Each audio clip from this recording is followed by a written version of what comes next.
안녕하세요. 투영인입니다. 지금 전 세계에서 이상한 일이 벌어지고 있습니다. 일본의 국가 부채는 264%고요. 미국은 35조 달러를 돌파했습니다. 그리고 2024년은 중앙은행들이 금을 1045톤으로 역사적 최대 수준일 뿐만 아니라 3년 연속 1000톤을 상회하고 있고요. 2025년에는 863톤으로 다소 줄어들었지만 역사적 평균인 400에서 500톤을 훨씬 넘어섰습니다. 그들은 뭔가 알고 있는 걸까요? 오늘 영상에서는 2000년 역사가 증명하는 패턴을 보여드리겠습니다. 화폐는 망하고 금은 살아남았다. 이것이 오늘의 주제입니다. 하지만 마지막에는 이 서사에 대한 중요한 반론도 함께 다뤄보겠습니다. 화폐 가치란 영어로 currency debasement입니다. 원래는 금화나 은하의 귀금속 함량을 줄이는 것을 의미를 했습니다. 같은 1달러라고 써 있지만 실제 금이나 은은 절반밖에 안 들어가 있는 것이죠. 현대에는 화폐 공급량을 늘려서 기존 화폐의 구매력을 떨어뜨리는 것을 포함합니다.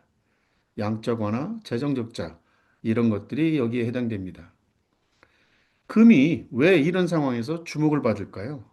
네 가지 이유가 있습니다. 첫 번째는 금은 찍어낼 수가 없습니다. 그래서 희소성이 보장됩니다. 두 번째는 5천 년 동안 가치 저장 수단으로 인정받아 왔습니다.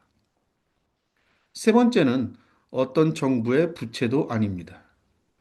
네 번째는 위기 때마다 안전자산으로 역할을 했습니다. 이제 역사적인 사례를 살펴보겠습니다. 로마의 기본 은화 데나리우스는 처음에 순도 95%의 은으로 만들어졌습니다. 하지만 제국이 확장되면서 전쟁 비용이 급증을 했고 황제들은 같은 양의 은으로 더 많은 동전을 찍어내기 시작했습니다. AD 3세기가 되자 데나리우스의 은 함량은 5%까지 떨어졌습니다. 결과는 어떻게 됐을까요? 상인들은 이 가짜 돈을 받으려 하지 않았고 물가는 치솟았습니다. 군인들은 월급이 휴지 조각이 되자 반란을 일으켰고 결국 제국은 내부에서 무너지기 시작했습니다.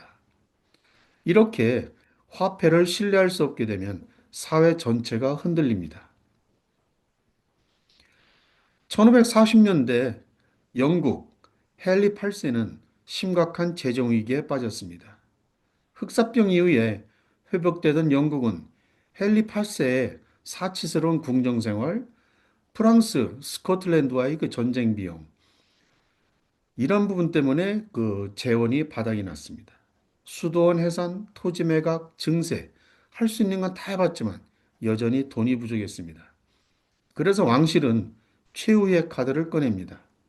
동전의 귀금속 함량을 몰래 줄여서 싸게 만든 동전으로 이익을 남기는 방식이었습니다. 1542년에 헨리 8세는 비밀 인덴처를 통해서 영국 주화의 금은 함량을 은밀히 낮추도록 명령했습니다. 2년간 이 저순도 동전은 웨스트민스터 궁전의 듀얼 타워에 비축해두고 겉으로는 기존 표준의 동전을 계속 유통시켰습니다. 완벽한 은폐였죠. 하지만 영원히 숨길 수는 없습니다. 1544년 5월에 조폐소에 유입되는 귀금속이 부족해지자 비축해둔 저품질 동전을 시중에 풀기 시작했습니다. 7월 무렵에 네덜란드 상인들이 가치 하락을 눈치챘고 이 동전들의 할인된 가격만 제시하기 시작했습니다. 영국의 전통적인 스털링 실버는 은 함량이 92.5%였습니다. 그런데 1540년대 중반 이후에 계속 함량이 떨어지면서 최종적으로는 25%까지 떨어진 것이죠. 금화도 마찬가지였습니다. 23캐럿에서 20캐럿까지 하락을 했죠. 우리말로 표현을 하면 23K에서 20K까지 떨어진 것입니다. 액면가 대비 실제 은 가치가 초기에 75% 수준에서 25%까지 폭락을 했습니다. 여기서 재미있는 얘기가 나옵니다. 헨리 8세는 디베이스된 은화에 자신의 얼굴을 이렇게 새겨 넣었는데요. 사용 과정에서 도금된 은이 다르면서 이 코 부분에서 구리가 먼저 드러났습니다. 그래서 백성들은 이 동전을 보면서 왕을 올드 쿠퍼노우즈, 우리말로는 구리코 영감이라고 불렀습니다. 왕의 탐욕이 문자 그대로 코에서 드러난 겁니다. 이때 일어난 현상이 경제학의 중요한 법칙이 됩니다. 양화가 악화를 구축한다. 다시 말씀드려서 나쁜 돈이 좋은 돈을 몰아낸다는 겁니다. 새로 찍은 저함량 화폐가 유통이 되자 고함량의 좋은 돈은 숨겨두거나 아니면 녹여서 집에 감춰두고요. 시중에는 나쁜 돈만 유통된 겁니다. 외국 상인들은 영국 은화에 대해서 점점 더 큰 할인을 요구를 했고 영국 무역 신뢰도가 하락을 했습니다. 그리고 대외 신용도도 급락을 했습니다. 영국 내에서는 명목 가치는 그대로인데 내재 가치가 떨어지는 화폐가 늘어나면서 물가 상승, 가격 왜곡이 나타났습니다. 헨리 8세 사방 후에도 디베이스먼트는 계속돼서 1551년 은 함량이 최저 25%까지 떨어졌습니다. 하지만 인플레이션과 신뢰 추락이 너무 심각해지면서 결국 1551년 10월에 공식적으로 정책이 폐기됩니다. 실제 정화 작업은 엘리자베스 1세 때 본격적으로 진행이 됐습니다. 토머스 그레셈의 주도하에 디베이스된 주화를 수거해서 이를 녹이고 다시 재주조해서 고순도 동전으로 교체하는 화폐 개혁이 시행되었습니다. 핵심은요, 화폐에 대한 신뢰를 회복하는데 거의 한 세대가 걸렸다는 겁니다. 재정 압박이 화폐 가치 인위적 훼손으로 이어졌고 이것은 단기 이익을 얻었지만 장기 인플레이션, 신뢰 손상으로 이어진 겁니다. 이런 패턴들 어디서 많이 보지 않으셨나요? 1971년 8월 15일에 닉슨 대통령은 TV 연설을 통해서 중대한 발표를 합니다. 미국은 더 이상 달러를 금으로 교환해 주지 않는다. 금태환 금지가 이루어진 겁니다. 그날 이후 전 세계 모든 화폐는 금이라는 닷을 잃어버렸습니다. 1971년 이후에 달러의 구매력은 90% 이상 하락했습니다.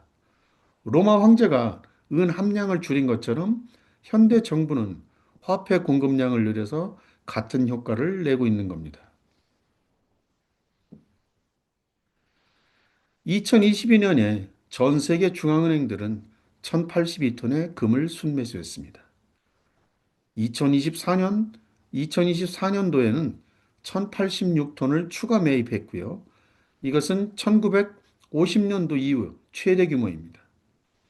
특히 중국, 러시아, 터키, 인도가 적극적으로 사들이고 있습니다. 왜 그럴까요? 첫 번째는 달러 패권에 대한 해지입니다.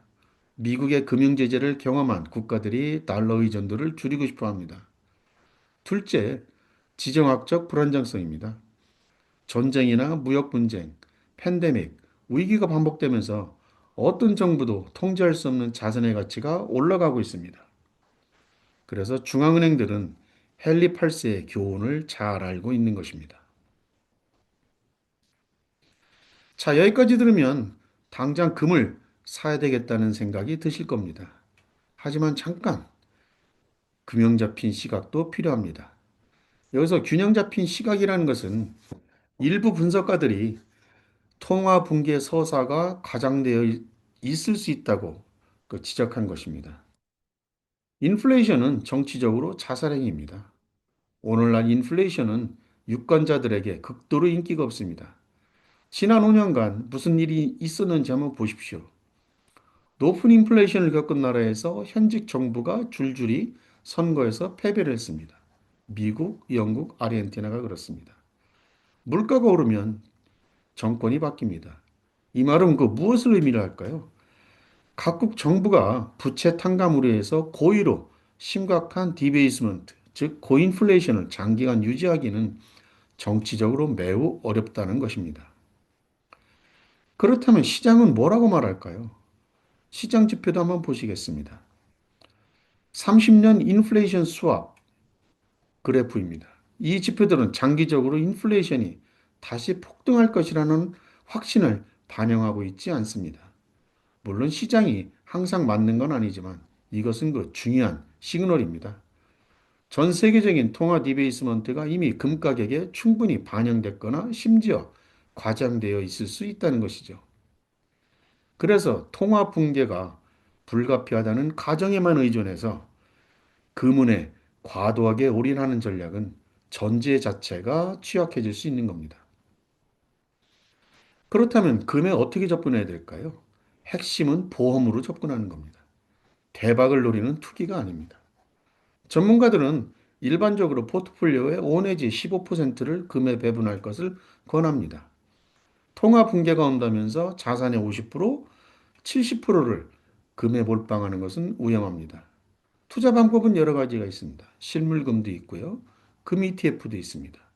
그리고 금 광산주, 레버리지 효과가 변동성이 크지만 어쨌든 이런 그 관련 주식도 있습니다. 그래서 기억해야 될 것은 금은 포트폴리오의 보험 역할이다. 5 내지 15%의 적정 비중을 유지하는 것이 좋다. 그 통화붕괴 불가피론에 너무 올인하지 않았으면 좋겠다. 역사는 참고하되 시장 지표도 함께 봐야 된다. 이것을 꼭 기억하셔야 될 것 같습니다. 로마 황제가 은화의 함량을 줄였을 때, 헨리 8세가 구리코 영감이 되었을 때, 닉슨이 금태환을 중단했을 때, 역사는 분명한 패턴을 보여줍니다. 하지만 역사가 그대로 반복되는 것은 아닙니다. 오늘날의 정치 환경, 시장 메커니즘, 유권자의 힘, 이런 모든 것들을 종합해서 판단해야 됩니다. 금은 수천 년간 가치를 보존해 왔습니다. 이거는 뭐 이거는 뭐 불변의 진리입니다. 하지만 통화 붕괴가 불가피하다는 극단적 시나리오만 얘만 베팅한다는 것은 역사, 정치, 시장 지표를 종합할 때 현명하지 않을 수 있습니다. 균형 잡힌 시각으로 현명한 투자를 하시기 바랍니다. 이 영상이 도움이 되셨다면 좋아요와 구독 부탁드립니다. 감사합니다.